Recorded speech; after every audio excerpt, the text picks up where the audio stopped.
John, tell me more about some of the insights you could share with us after your 6-month stint in South Sudan.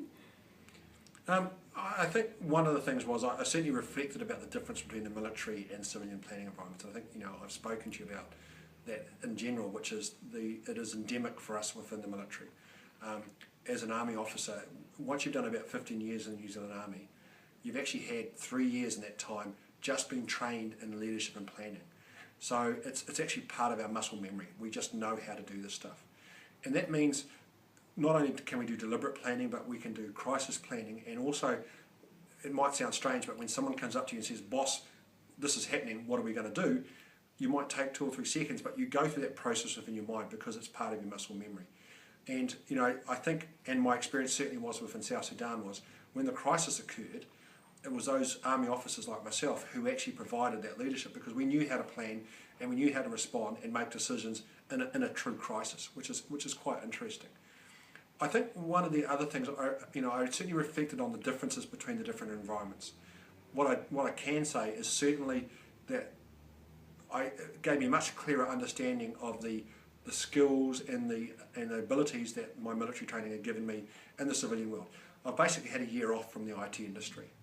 And certainly that time in South Sudan, it gave me a chance to really recognise that those military skills I have actually have had a profound impact on my own civilian career, and hopefully also the way I've actually mentored and looked after my subordinates or my staff. What are some of the leadership insights that you can transpose to the civilian or even corporate setting? I think one of the key things I've recognised is, in talking to people, certainly other CIOs, that certainly resounds as, within the military, when we're doing our planning process, we whether it's at a strategic, operational or tactical, the first thing we really consider is the enemy.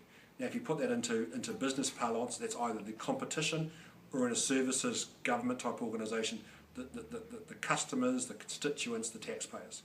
And so one of the key things is that when we are doing our plans, we have an intimate understanding of what we think the people that we're having to deal to, as I said, the enemy in a defeat or within a commercial environment that we do.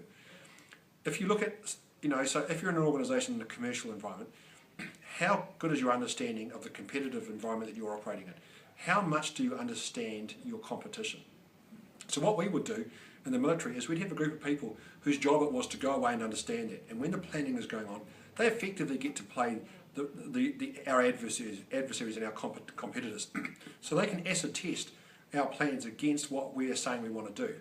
And what happens is, if the planners are saying this is our plan, and the guys who say no, the competition say, well, no, this is what the competition will do, then the planners have to adjust their plans. We have a saying in the military, a self-licking ice cream. If you don't actually consider the competition or the people you're providing services for, you end up with a plan that actually doesn't meet the needs of what you're trying to achieve. So it's really important. And I think there's a challenge there for New Zealand organisations, that when you are doing planning, how do you understand your competition? It's really hard, and often you can upset people, but I think it behoves the CEO and the senior leadership to make sure that you understand who you are trying to compete with or who you're trying to provide services for.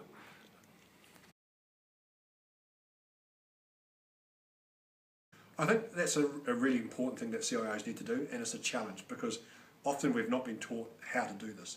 Often CIOs have come by happenstance or because of their technical skills to their role. Again, I'll go back to the Army. In my entire military career, I have been constantly mentored and assessed on my leadership and planning. And also, as I've become more senior, there's been an expectation that I will assess and mentor my subordinates in their leadership and planning as well. And I certainly have applied that within my civilian environment. So it behoves you as a manager at whatever level to grow your staff. There is a saying, people come because of the job, leave because of the boss. Often that's seen as they leave because of the boss, because it's a bad thing. For me, leave because of the boss can be a really good thing, because if I'm in an organisation and I'm growing my staff, and especially my direct reports, and they are up and comers and they have skills and I grow them, they're either going to need to take my job, or to continue to grow, they have to leave the organisation. So I succeed as a leader if I've grown my guys and they've actually had to leave the organisation to further their careers. So that's not a bad thing. Obviously, if they leave because they don't like the environment, that's not so good. The challenge is how are we taught as leaders to provide that mentoring to our staff. And again, I think it's a challenge that we have in New Zealand that people aren't trained, because it's actually, mentoring is actually quite hard, because you have to, emphasise the good and work on the good, but also say to your leaders or your reports, here are some challenges I have, here's what I need you to work on, work out how you will help develop them, and also be brutally honest when you can say, you know what, this is not for you. And so you want to grow people, you want to look at the talent you have, and you want to make sure that the organisation can carry on if you're not there as well. The old saying is, though, what you should be looking for is surround yourself by a team of stars so you end up looking good. But some bosses I know feel quite challenged by having people who they think are better than them. For me, it's always worked because it's made my life easier. And I think that's great. And when they do go on, I celebrate their success and I make sure I maintain contact with them and take an active interest in their career moving forward. Because in the end, it's also about the overall ICT industry and the gains that New Zealand will have because of their success.